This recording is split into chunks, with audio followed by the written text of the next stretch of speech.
July മാസത്തെ ക്ഷേമ pension വിതരണം നാളെ മുതൽ ആരംഭിക്കും. പെൻഷൻ വിതരണത്തിനായി 831 കോടി രൂപ അനുവദിച്ച് ധനവകുപ്പ് ഉത്തരവിറക്കി. 62 ലക്ഷത്തോളം പേർക്കാണ് 1600 രൂപ വീതം പെൻഷൻ ലഭിക്കുക. കേന്ദ്ര സർക്കാർ സംസ്ഥാനത്തെ സാമ്പത്തികമായി പ്രതിസന്ധിയിലാക്കുമ്പോഴും പെൻഷൻകാരെ ചേർത്തുപിടിക്കുകയാണ് സംസ്ഥാന സർക്കാർ. ജൂലൈ മാസത്തിലെ ക്ഷേമ പെൻഷൻ വിതരണം നാളെ ആരംഭിക്കുമെന്ന് ധനമന്ത്രി കെ.എൻ. ബാലഗോപാൽ അറിയിച്ചു. ഇതിനായി 831 കോടി രൂപ അനുവദിച്ചു.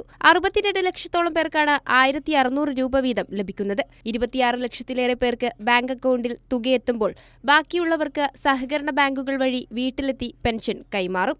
8.46 ലക്ഷം പേർക്ക് ദേശീയ പെൻഷൻ പദ്ധതിയിലെ കേന്ദ്രവിഹിതം കേന്ദ്ര സർക്കാരാണ് നൽകേണ്ടത്. ഇതിനാവശ്യമായ 24.31 കോടി രൂപയും സംസ്ഥാനം മുൻകൂർ അടിസ്ഥാനത്തിൽ അനുവദിച്ചിട്ടുണ്ട്.